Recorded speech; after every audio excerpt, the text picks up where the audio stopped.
Welcome to High Strangeness, where we ask questions and explore all that is strange and unexpected in our reality.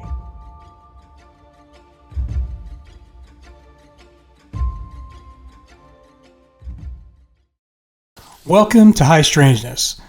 I'm Tony, your host, and this is the place where we talk about all things that are strange and unexpected. Today we're going to talk about something that's strange only because it's different, but it's definitely very cool.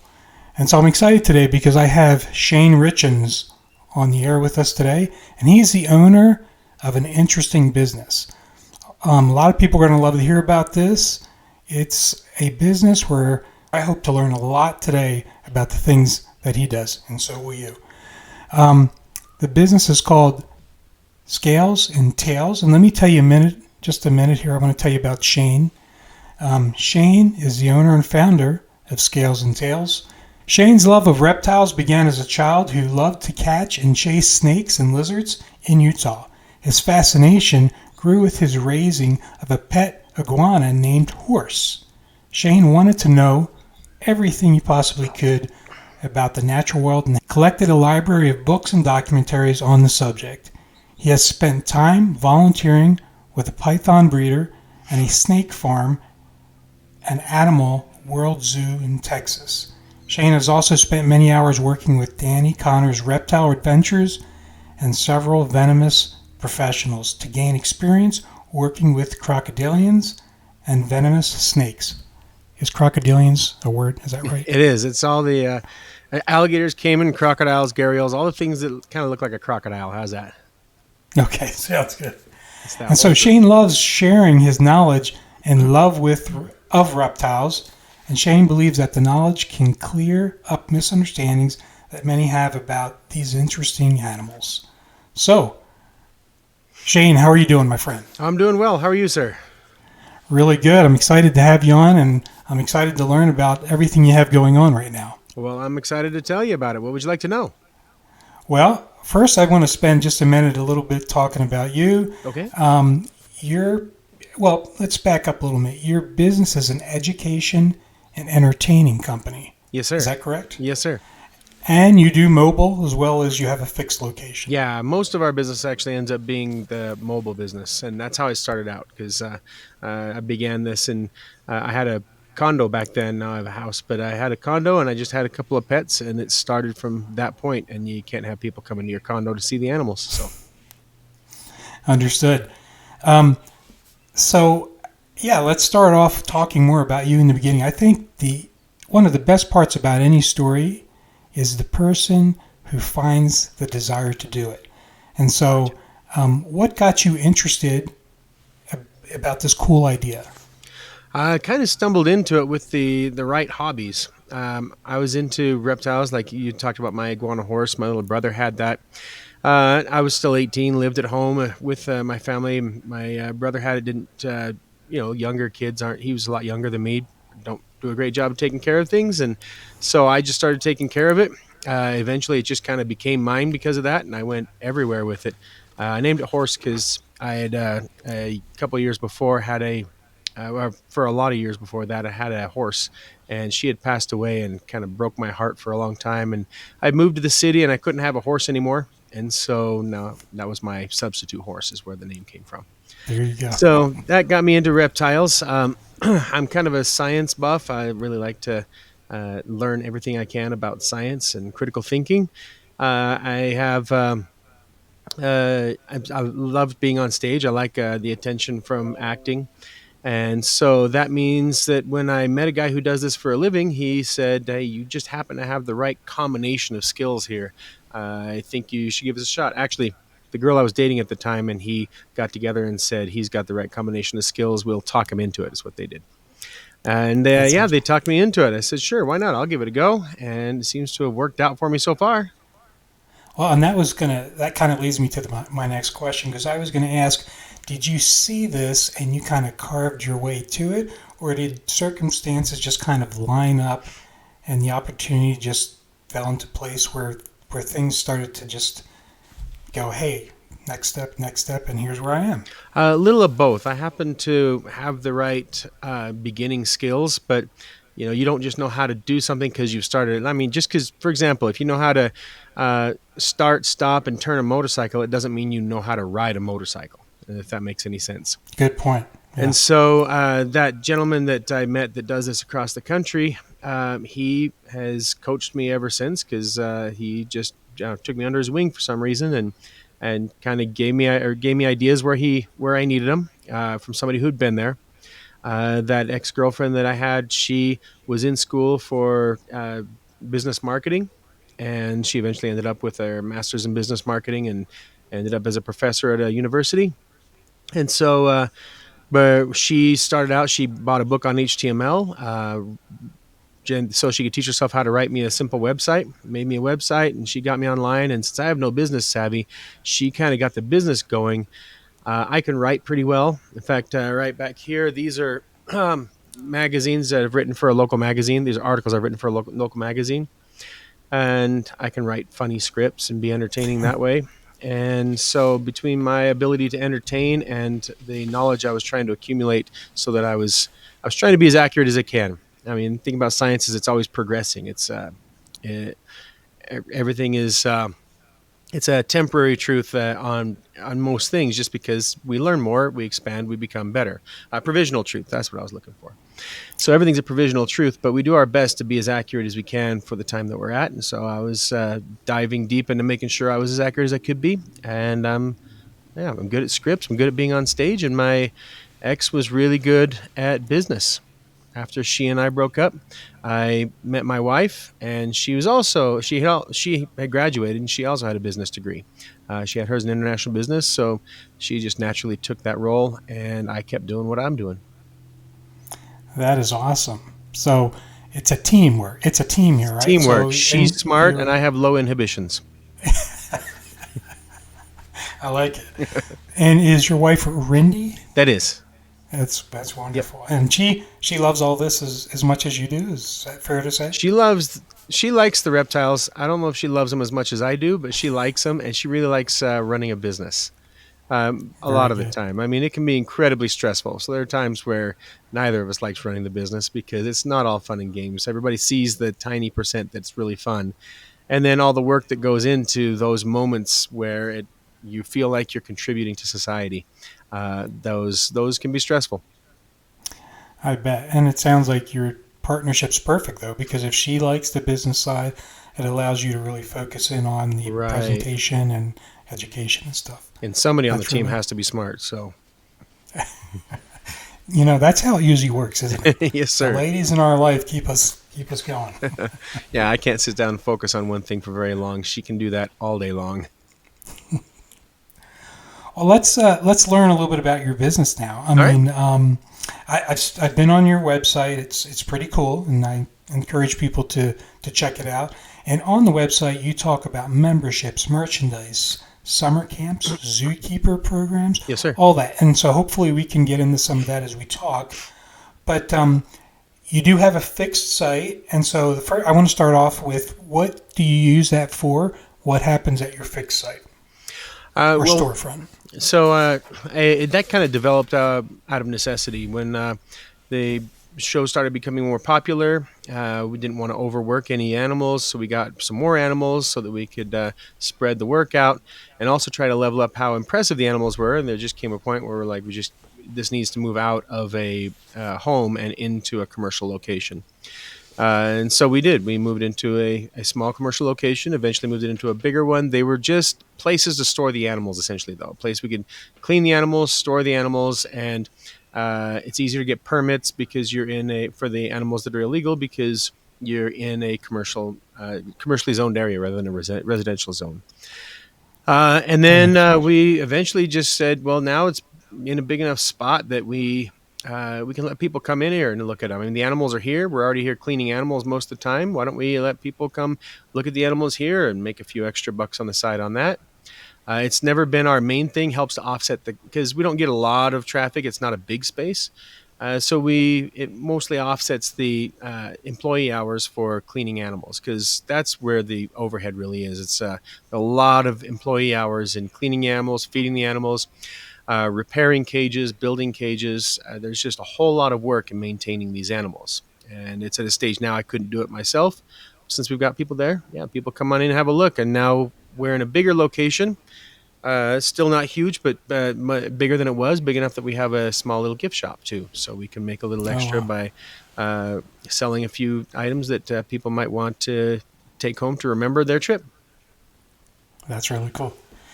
Yeah, I figure as we get talking here, we'll learn a little bit about some of those things that people don't think of or see. Like you're mentioning, fixing cages and just cleaning and upkeep of the animals. It's I didn't even think about some of that stuff, but it's of course part of the process. Well, yeah, you have to actually. A lot of times you have to gear it toward what the public wants, not what you want. Because a vision for me, when I envisioned a gift shop, I like weird stuff like tribal art and skulls and things like that. And I was like, I can make this some really unique and fine stuff. That it's a gift shop that the pieces cost more, but it's art in a weird way, because I'm a little bit of a weird guy. But that doesn't sell. What sells are plushies, and so we sell what sells. Same thing with the animals. My favorite animals are the ones that are a little more active, a little more spicy. But for example, at a traveling show, if you're going to show off a big snake outside of its enclosure, what you need is something that's both big and mellow. And so Burmese pythons are your choice. And I think they're great snakes, but they're not one I want as a personal pet because they're not spicy and they're big enough that they're awkward to take care of. And so if I was going to go big, I like reticulated pythons or rock pythons or anacondas. They're a little more adventure. Yeah. So when you say spicy, what define that for some of us? A little more reactive. I hate to say bitey, because a lot of that has to do with the situation you're in. You know, did they make a food mistake? Was there fear involved? But some species are more reactive, more prone to reacting than other species. The individual can vary, just like with humans. Most humans are great, fine individuals, but there are some emotionally unbalanced people. And just like that, there are some unbalanced reptiles. But just like picking a dog breed, you can roughly get an idea of what you're going to get by choosing your breed. Individuals will vary within that. A few will vary outside of that, but you still have a pretty good idea. And Burmese pythons are famous for being really mellow snakes. That's pretty cool. Yeah, we'll get to that. I do have a question later. I want to talk about some of the temperaments of some of these. So you kind of went there for a second, but what is your mission and vision for Scales and Tails? Our mission and vision is actually a little different than what we really advertise, and the reason is because of people's perception of education. It's all education, but my view of what my role in education is a little different than what people are envision when they say education. So we've gotten in trouble because we make it the education fun. We think it's more exciting to be fun, and people will remember things a little better if you're fun. But I've had feedback where people feel like it's not education if it's zany or if there are jokes. It can't be educational. It has to be dry and it has to be, in a book and settled, and you have to sit still and focus. But again, like I told you before, I'm not a sit still and focus kind of guy. I don't remember that way. People tell me things and I won't remember a whole hour of sitting in class. So I think that throwing some fun into education is great for inspiration. And that's where I feel like my role really is. Now, because people are looking for education, we throw in facts about every animal, a bunch of facts about every animal, because most people think view that as the educational thing. I look more at the bigger picture in that if a kid learns that rattlesnakes give live birth, great, that's fantastic. It's fun to know, but it's not going to help most kids be on trivia night unless you get into very specific careers. And so my real goal there is that I want to inspire kids. Humans are emotional creatures, and if we and those of us that try to be less emotional when we evaluate our situation we're in, all of our senses go through the emotional parts of our brain before they even hit the conscious parts of our brain. So we apply emotion to our actions before we even consciously make actions.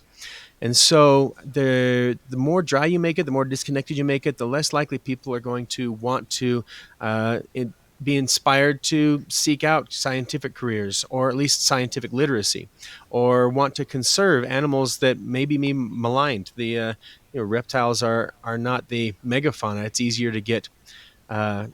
to get funding for tigers and bears and elephants. Harder to get funding for snakes. A lot of people are afraid of them. A lot of people they just seem creepy crawly. So if I can get people an interaction, they're more likely to get an emotional connection with that animal, and they'll want to conserve these animals in the wild. They'll want to, at least that's my hope. They'll want to conserve these animals. They'll want to learn about these animals. They'll want to become scientists, and that's my real goal. We throw in some facts because when it comes to the simple explanation, that's what people think they want. But what I want is for those kids to really be excited when they go to school and their teachers teaching them about things that they can relate back to the show. I love that. That is powerful and probably the best reason to do something. That really is so cool. Oh, well, thank you, sir. That's really it's what keeps me going in a company and a job with such high overhead that it's sometimes hard to keep it running. So it's I'd do a lot better if I went out and if I had gotten a traditional education and gotten a job at a desk.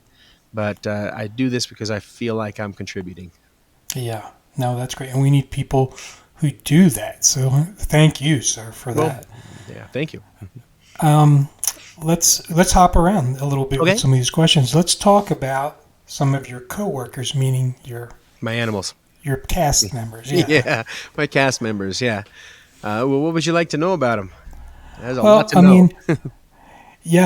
So you've got. Let's start off with what are the types of cast members you have? So we take on pretty much anything that people view as creepy crawly. So my big jam when I started, what I had as pets were big lizards. When I was real young, what got me excited about science was I learned about the Komodo dragon, and at that time I was into dragons and wizards and things like that. But I read a whole lot of fantasy books, and then I learned about the Komodo dragon, and I'm like, why am I spending my time in a world of pretend when I could go seek out real dragons? Sure, they don't breathe fire, but I can touch them, and it's a real world thing.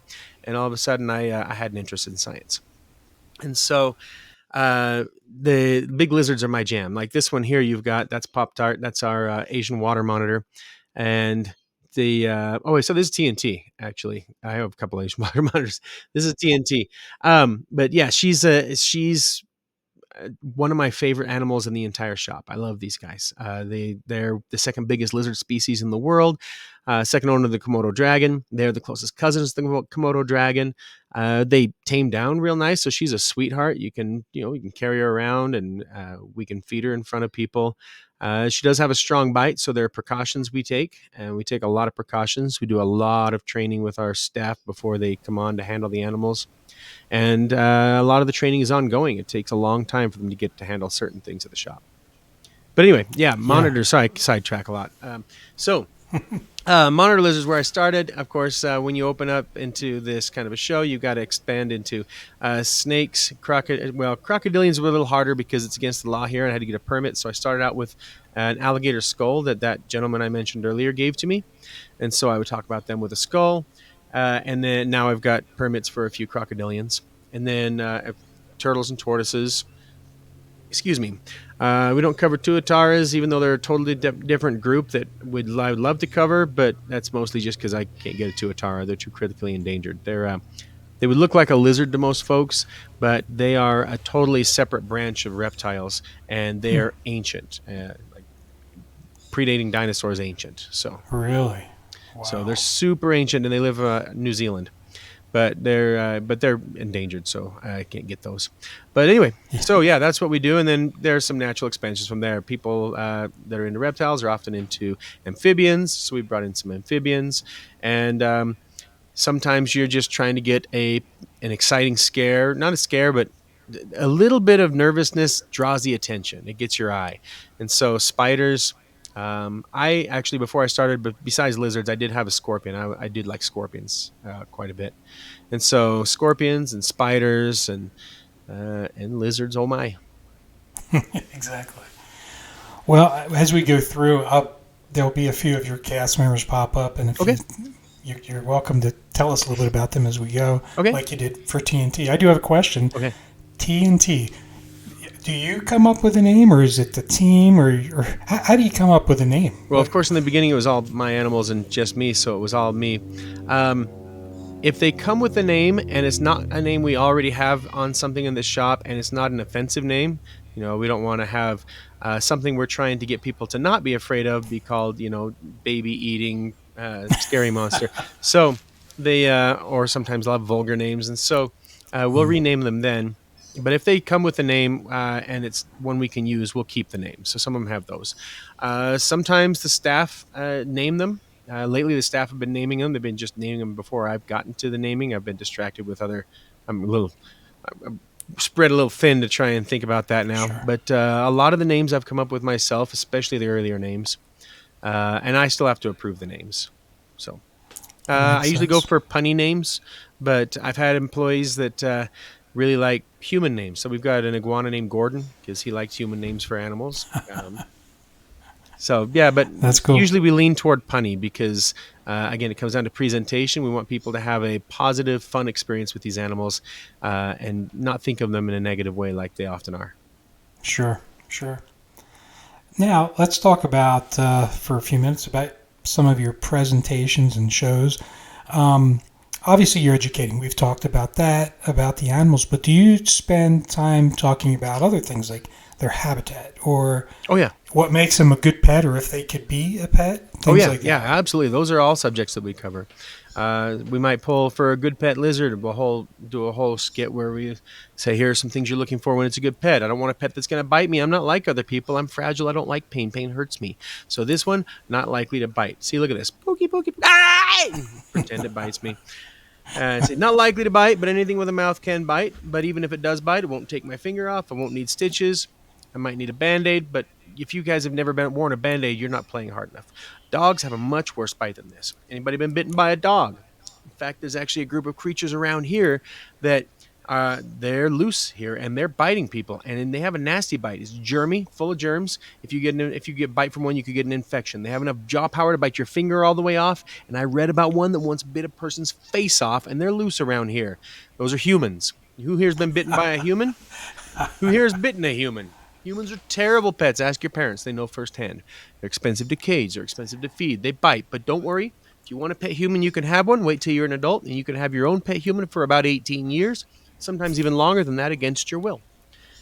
And so we're going to pets like that. I'll get a little more elaborate. I was trying to go quick through it so that we didn't drag the podcast out because I can do an hour show. I've been doing this enough years that I could probably do an hour show just on one animal if I pick the right animal.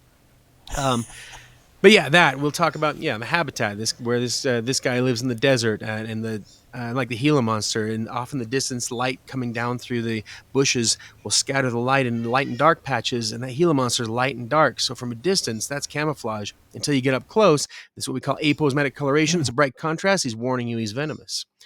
And so we get into a whole lot. Those are all those little educational bits that we tell people. Yeah.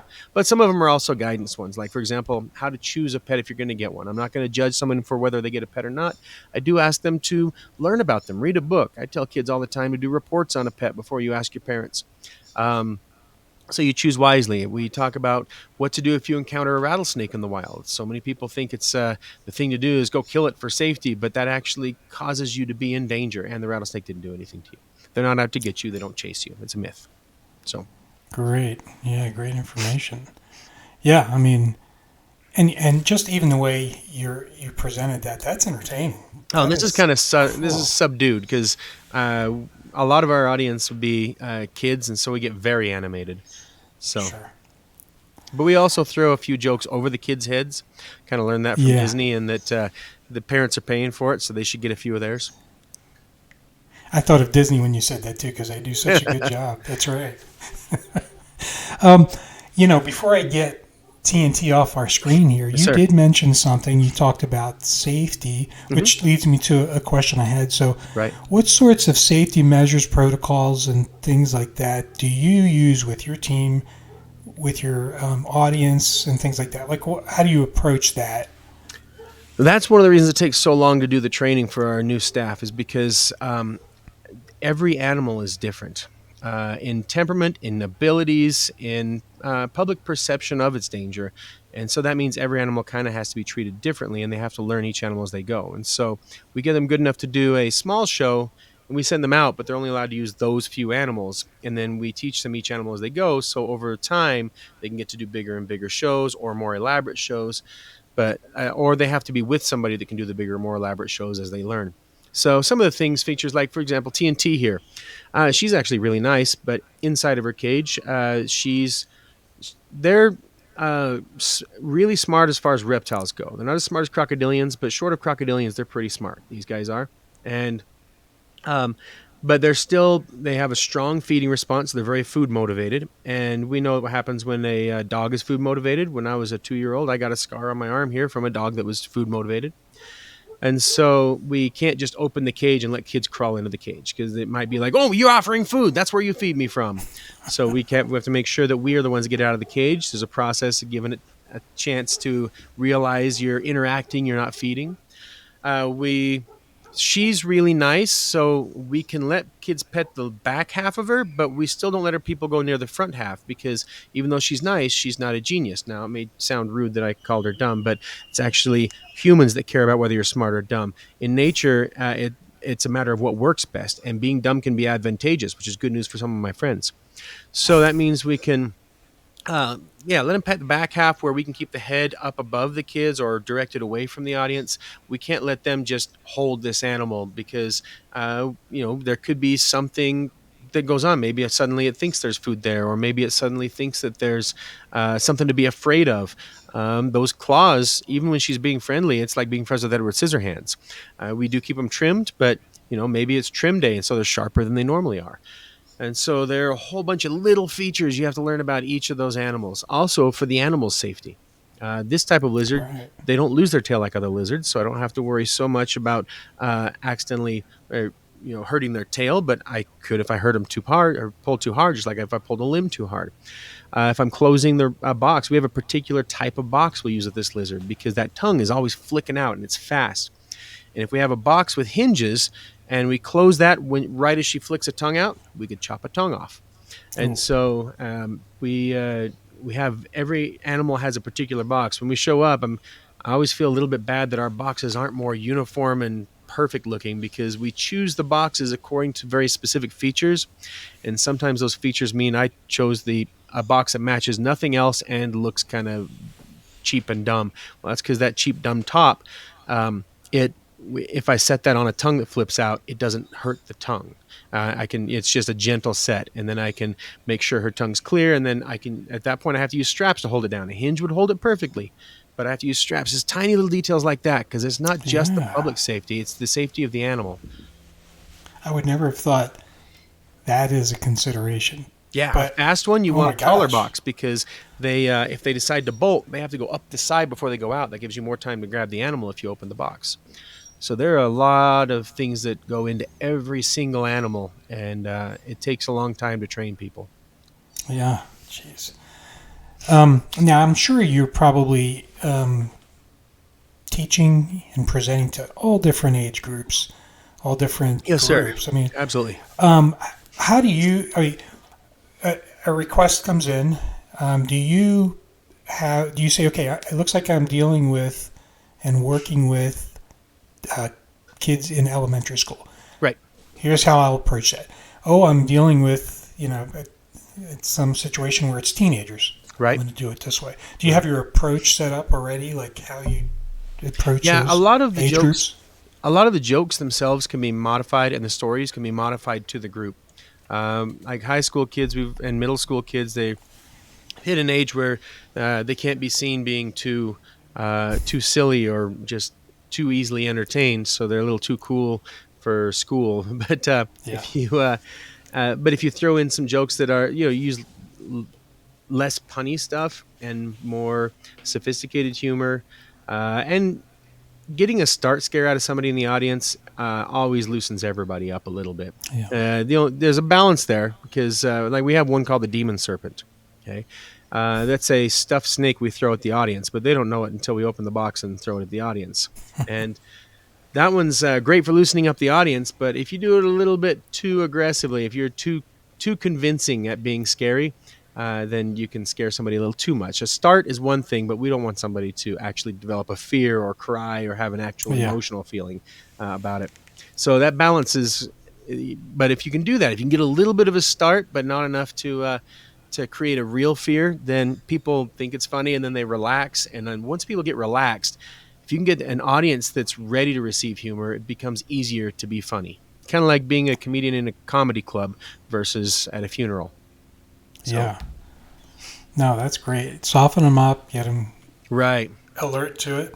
Yeah, right. absolutely. And then we spend the first little bit, we do some safety stuff at the beginning, and then we walk around and we do we'll do some animals that are small, mild, easy to control, maybe a little bit scary. I like to start with a spider because that means I can, as I walk around the audience, I can watch the front row because they're the ones closest, most likely to be afraid, and I can gauge their fear. Like, that person's going to panic. I need to stay away from them.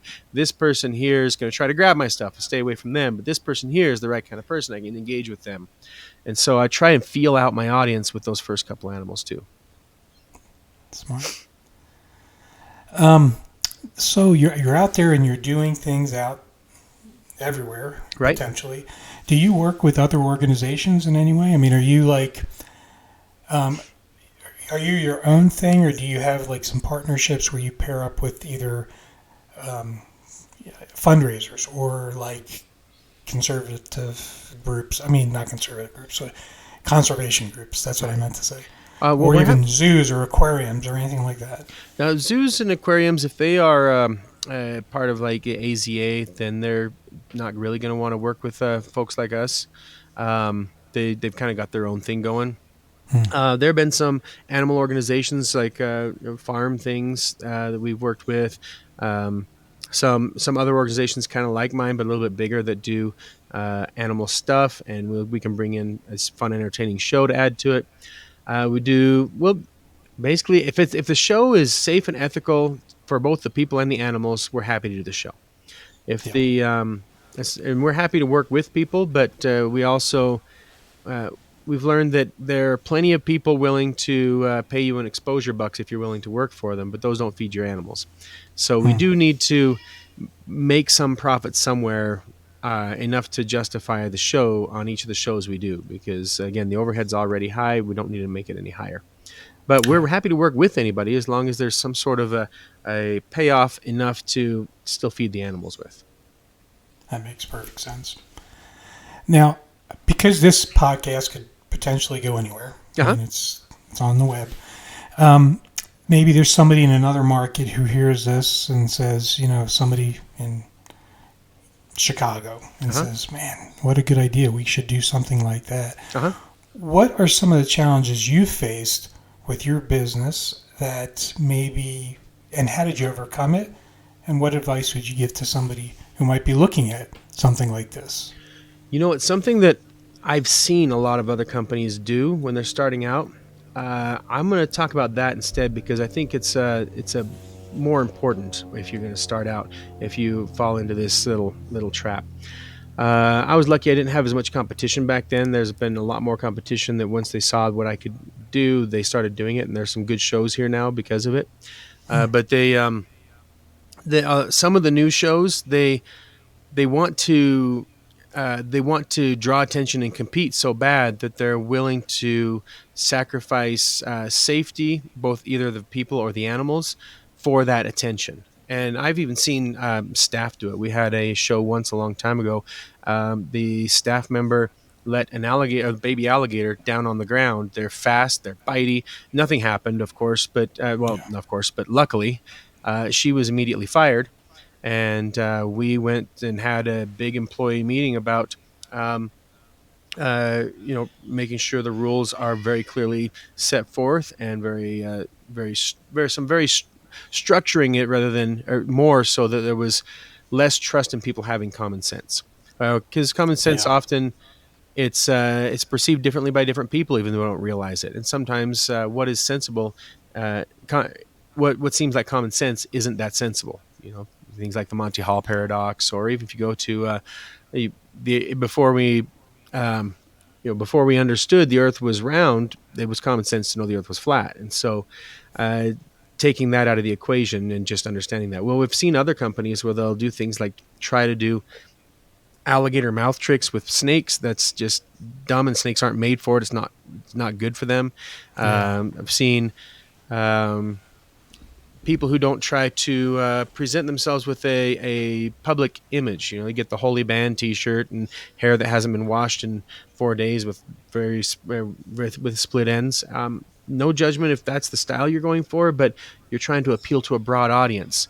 So professionalize up. That's the takeaway I would give, is if you're starting this out, make sure you come at it professional. Don't be tempted into a cheap something if it's at the cost of the safety of the public or the safety of the animal. It's just, Well, I think it's that's tempting to do that, and I've seen too many new companies try to do that, and it's something I don't want to see people do. Yeah, and I think there's evidence of that kind of thing in other industries too. Like think of the movie industry. They just Right. so much pow, bang, loudness and special effects, and it just keeps one upping each other, and then pretty soon the movie isn't even worth watching. So you've got animals here, and somebody might have some other version of this type of business with something else. Right. They're beautiful already. They're amazing already. Right. So, like, what's the point of trying to do something so crazy and fireworky? I get the draw because the public, you can make fun things boring. You can definitely do that. And like another hobby I have is fire eating. And so when I go to a show, and it's hard to find fire eating because there are so many rules about fire eating. There's just a lot of rules about fire in places.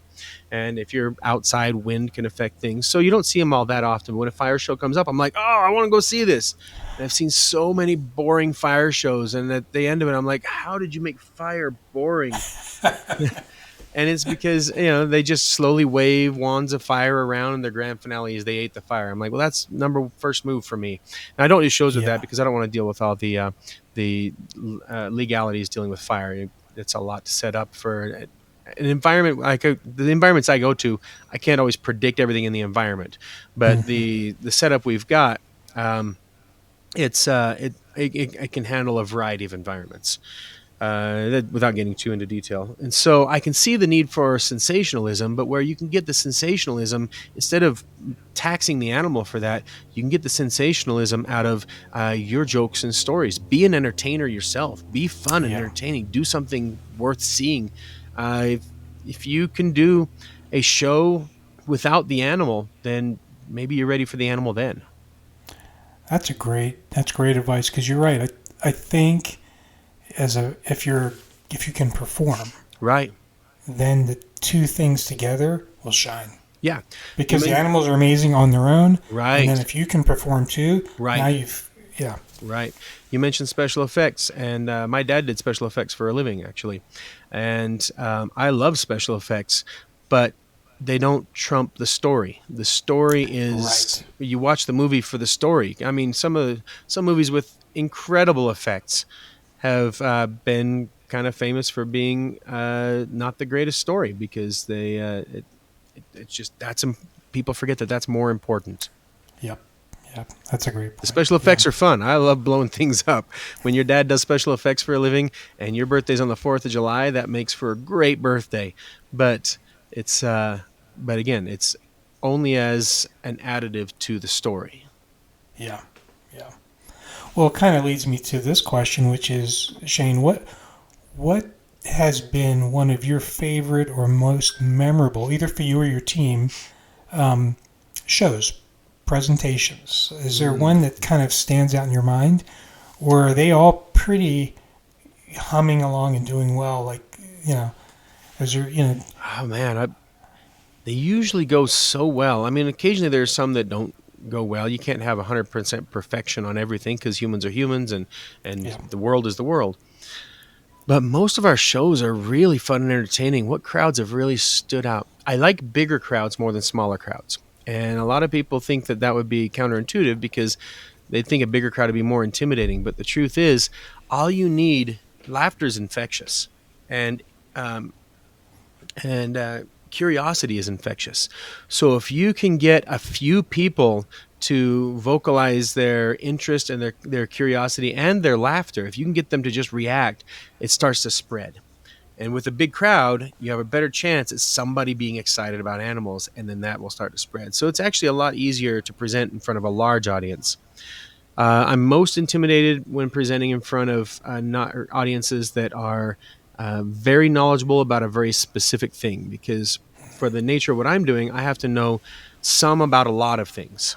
And Right. there's some things I know a lot about, but I can't know everything about everything. I don't have the time to put in that level of knowledge. And then the show also tends to get very pedantic when you start to get too deep into the details. And so when I get to an audience that is deep into the details, I can appreciate the effort they put into learning those details. But I'm always like, there are some things I have to give kind of a broad answer to that's not universal. Like, for example, boas give live birth. But there are a couple that don't. And so they, but most do. Enough do that they're not going to come across the don'ts. And so sometimes just to keep the show rolling, I have to generalize. And I don't like that because if I get in front of an audience that's that discerning, they'd be like, I have to explain the pedantic stuff now. And it's going to kill the show, or I'm going to get some grief about it. One of the two things is going to happen. As far as the shows that I love, there's some places I love. There are a few. There are two preschools I love doing. There are a lot of preschools we love doing, but there are two that really stood out, and we ended up sending my daughter to one of those. And just every year they come back just really impressed with the preschool. There's just so many. We've had some.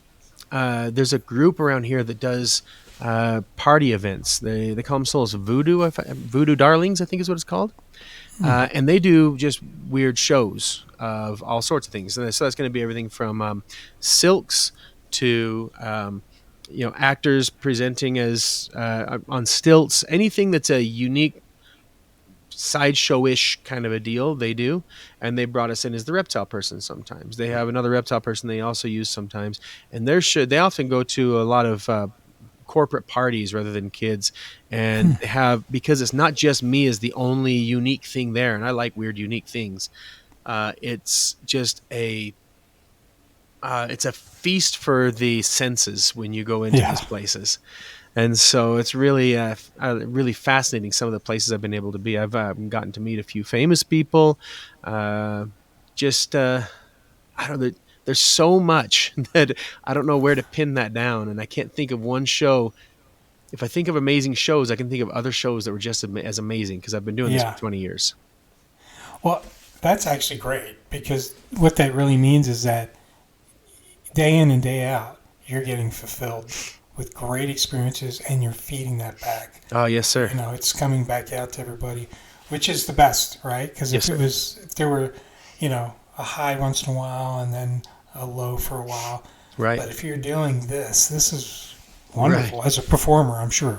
And I'm sure it is for the audience who can kind of feed from that. You know what I mean? Yeah, and I've hit a point in the company right now where there are a lot of things that I can do that other people can't, like the cages. We got big animals that are potentially dangerous, and I want to make sure that not only is the animal kept safely away from the public, but that there's no question from the public. So, I've learned how to weld, and I've welded together cages, but I don't have staff that can weld for me, and hiring a welder is very expensive, and again, we have a lot of overhead.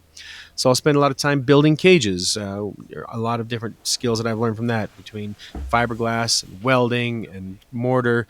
So that takes up a lot of my time. A lot of times managing people and teaching the new people, because it's busier in summer than in winter. So we have seasonal employees, and I have to teach them a lot. And so so I spend a lot of time teaching. So I do get to go to shows, but not as many as I used to. I built this beautiful, amazing job that I love to do so that I could teach other people to do it and not do it very much myself anymore. And it's a little frustrating that way, that I don't get I built the thing that it's kind of like, I heard George Lucas once say that he made the movies he wanted to see because nobody else was making them. And I'm like, but now you know the ending before you watch it. So I kind of feel the same thing as that. If I don't make it, it won't happen. But at least not the way I want to see it. But it means I miss out on some of the enjoyment out of it because I don't get to just experience it, and that's a little frustrating sometimes. But Yes. it's great. We've got we've been lucky in the last while to have some really great staff that have come on and helped us out. So That is great. Yeah, I feel you when it comes to, I've had a couple businesses and I did it because I wanted it. And then I was like, I'm here way too much. Yeah, I'm just managing it now, and I want to do it. I want to be at the shows. The shows are what make me happy, but the other things need to be done, and somebody needs to do them. So I hear you. Well, let me ask you this: what question should I have asked that I have not thought to ask? Is there anything out there that you're going, surely he's going to ask this, or I hope he asks this, right? Well, your show is all about strangeness, right? It is. All right. The fringe people, because this is a fringe job, and fringe jobs attract fringe people. I don't know if you've ever noticed that.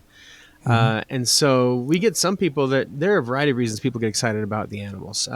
Some people just adore animals, and some of those are fantastic. I would define my one of my main managers, Riley, as that, because she's here because she has a passion for animals. She loves animals. Some people that have that passion, they come in and they think it's going to be professional animal cuddling, and they don't realize it's going to be real work. And it's going to be it's not a lot of the animals don't want to cuddle you. Like we handle things that the public can't handle because they're dangerous, and that puts us in danger sometimes. Then there's some that some narcissists that aren't getting the attention they think they deserve, and they figure this animal will get them that attention. But they don't ever do well on stage, because as soon as you make the show about you as the special thing, the audience loses interest. It's like hiring a plumber. You didn't hire the plumber because you think he's a cool guy. You hired the plumber because he can plumb. So they hired you because you can handle and present animals. And so the stars are the animals. And if it's, say, a birthday party or something like that, the audience is the other star. And then if you're good, then people will like you too. But that's not, if you want to be good on stage, that's a really important thing there. And then we get some that they're just not broadly marketable. Again, I have no judgment. I would be more into body modification if I didn't have to be broadly marketable, but I'm not, because I have to be broadly marketable. And so we get people coming in that are not broadly marketable, and I'm just like, I appreciate what you're trying to do here, but I can't use you.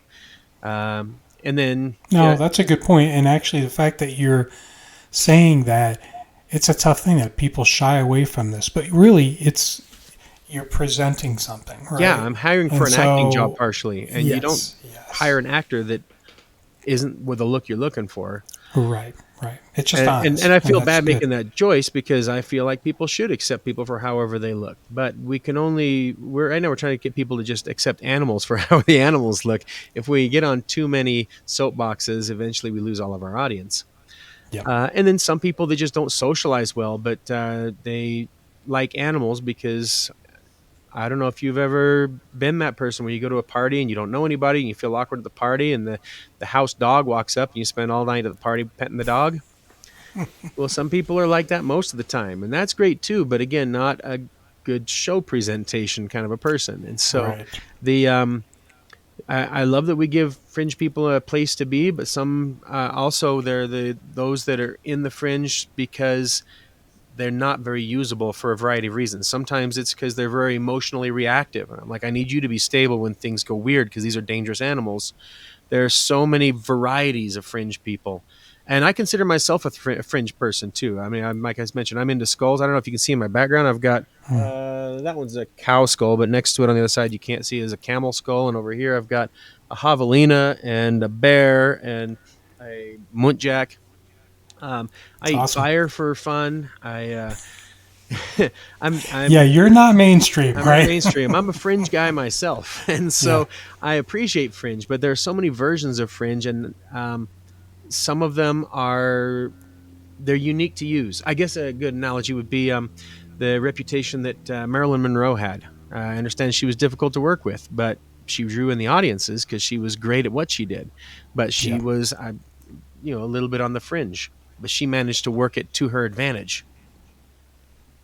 Anyway, Good I don't know. point. That's probably the direction I would go with your thing. Is that you have to deal with fringe personalities, which can be fun. It's the spectrum. You get everything from fun to peculiar to makes you nervous to all sorts of personalities. You don't get a lot of people that try to fit into a specific professional box. Yeah. No, that makes sense. Yeah. So I'm going to ask you two questions. The first one is, what is coming down the pike for your company? Like, what do you, any things that people should keep an eye out for? Anything new, or are you guys really set in this lane and it's keeping you busy? Someday we'd like to do something new, but right now we just moved into that bigger facility. I mean, it was technically 2 years ago, but when we first moved in, we weren't really set up in there. It took us a year to get set up, and we're still setting things up. I'm in the middle of building an alligator cage right now. And then after that, some bird cages. Oh yeah, I didn't mention the birds. Those we stumbled into. That's a whole other story. But they are kind of reptiles, so we'll go with it. But anyway, we don't do much with the birds, and we don't want to expand on the birds. Yeah. But the right now, a new place is more expensive. Inflation went nuts, and that kind of kicked us in the butt. And so with all of that, we're right now just keeping our head low, trying to settle for a while until all the finances from trying to move settle into place. And we're more anytime you up a business, especially if it involves a move, there's a disruption of finances, and we need that dust to settle, and we need a stable foundation before we make any new crazy moves. So beyond trying to always improve the enclosures for the animals, so there'll always be some kind of construction going on somewhere, because I'm always trying to improve the enclosures as time goes on. There's nothing major coming soon. Long term, I have pie in the sky dreams that I would love to do. We'll see what finances look like in the future. Yeah. Well, I mean, I think it's smart, right? Too many times people think they have to run.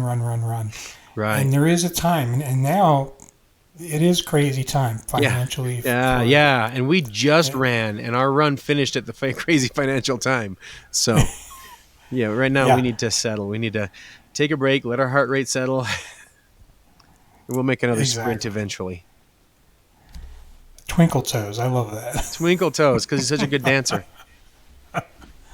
He's a 100-pound sulcata tortoise. This species, he's a pretty normal sized male, but this species can be over 200 pounds if it's a monster for a male. Males get much bigger than the females. So, and these guys live for a really long time, don't they? This species, on the really long living ones, the numbers are fuzzier as far as tracking down hard numbers, but this species, I generally say they could be over 100 years old. So they can get pretty big. There's some others we have there that, like, everybody thinks all tortoises get super old. We have red-footed tortoises. They only get to be about 40. But that's still pretty old, but it's not tortoise old as far as what we picture when we picture tortoises. But yeah, he's a great guy. He's very destructive, though. These guys are like bulldozers. Really? Like in terms of this, or just do they snap and chew on things? No, he's actually a pretty nice guy. I mean, they're not that bright, so if you say stuck your finger with a carrot, he might reach for the carrot and get a finger or something like that. As soon as he realized it was a finger, he would let go. He's not out to get you. But if you look under his chin, in between his legs, you'll see a little horn sticking up. That's half of a horn. There's actually a split. There are two of those. It's called the gular scoot. I don't know how to. I can't control my pointer to it. I mean, can you see my pointer? No, I can't. So look between his legs and right under his chin. You'll see what looks like a horn sticking out. That's actually coming from his shell, not from his arm. Oh, wow. Okay, that's interesting. Yeah, if he ducks his head inside, he can use that as a battering ram to smash other tortoises, because his game plan for getting girls is to get rid of all the guys, because then they're stuck with him. He doesn't have to be good looking. He doesn't have to be witty. He doesn't have to be smart. He just has to be, and that's it. And there's a video that I see pop up every so often of two of these guys. One's on his back, and another one comes into the shot, and then pushes it back over onto its feet, and the one runs off, and the other follows off chasing it, and all the comments are always talking about, oh, why can't humans be like that? And I'm like, number one, humans are like that. Just because you focus on the crappy ones doesn't mean humans aren't nice. And Yeah. but they're always talking about how sweet animals are, how humans should be like animals, how neat they are. And I own these tortoises, and I know what happened, and they're wrong. What had happened, I don't know the story behind that specific one, of course, but from knowing these guys, what I see happen is that these guys were in a fight, and one flipped the other one. They'll get that gular scoot underneath the shell and lift up and flip them on their back. Tortoises do well on their back, but they're not geniuses. So he may not have been done fighting. So he's on his back, but he's still mad at him. Starts ramming him and accidentally flips him right back over again. The guy that's been flipped over, he's like, oh, I'm on my feet again, and this guy is still after me.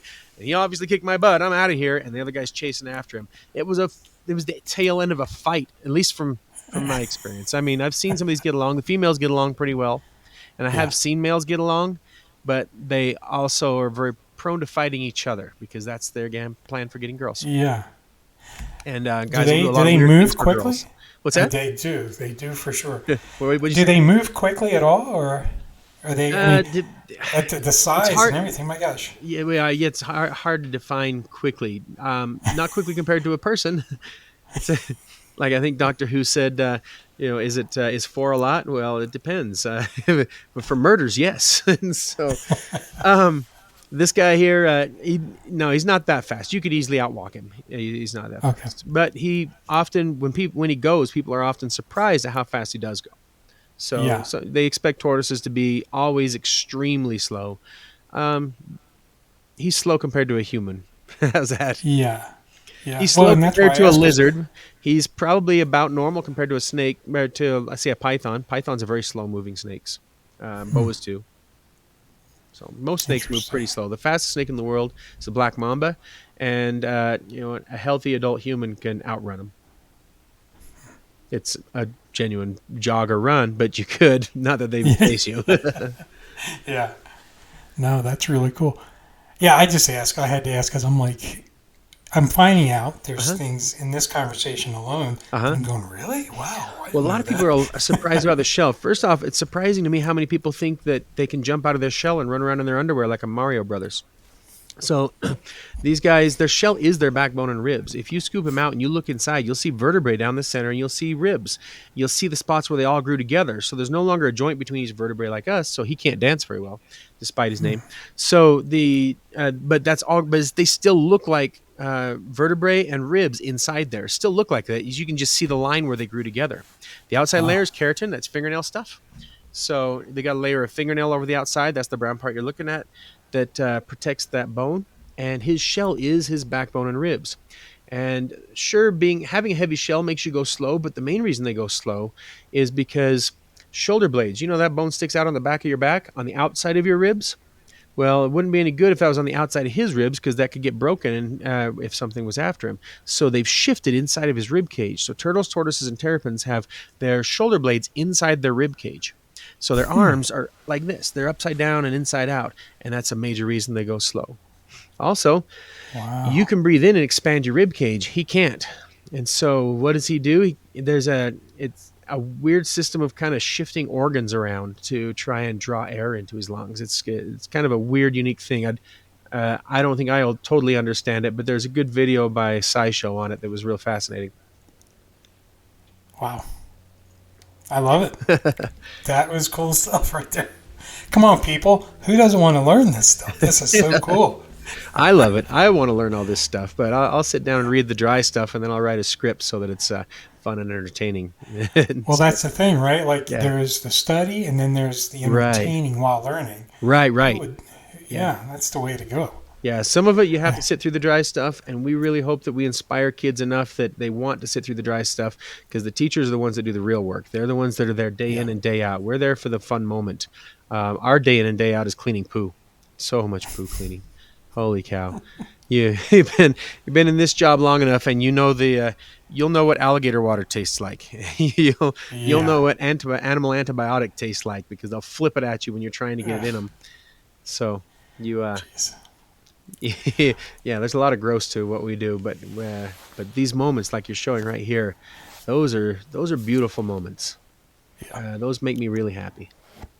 You can just see the audience is captivated. Look at the way they're looking. Yeah. This is really cool. If these young people could be this interested in other things, wow, right? Right. Look at them.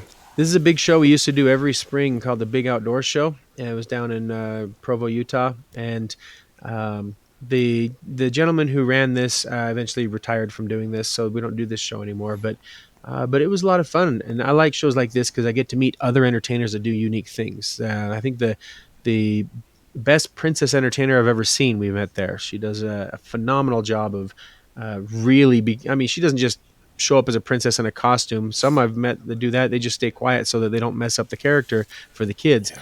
But she can sing the notes exactly, not just on key, but sounds like the princesses. Wow. She is pristine. We met her at this sort of thing. I love to meet I love unique, weird Fringe stuff. And I get to meet other Fringe people when I'm at events like this as entertainers. Yeah. That is awesome. Well, Shane. Yes, sir. Anything else you want to tell us?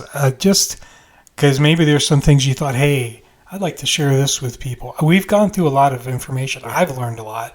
And I think we're getting a feel for the cool business venture you have here. Mm-hmm. And the opportunity for people to really get a fun level of education on these. Is there anything that, you have some time here if you want to. Is there anything you want to share?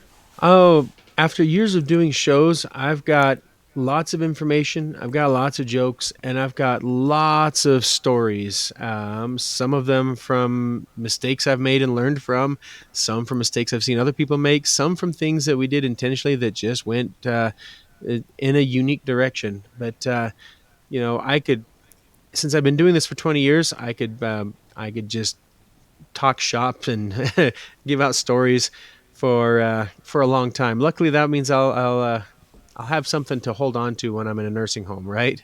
Is those stories. But right. But that would be a long time of me just rambling about myself. If you want to come see the animals, come to the shop. Hire us for a show.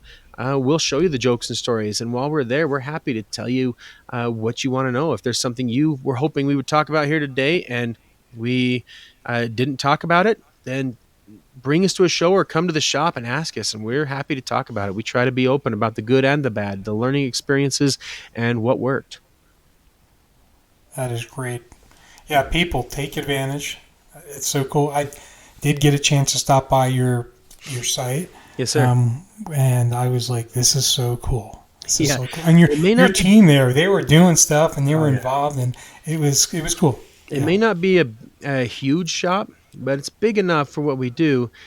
What really attracts people, the reason we get a lot of 5-star reviews, the reason that we get a lot of people that keep coming back and give us a lot of praises when there are bigger organizations that do animal things, like the zoo. Our zoo's great. I love our zoo.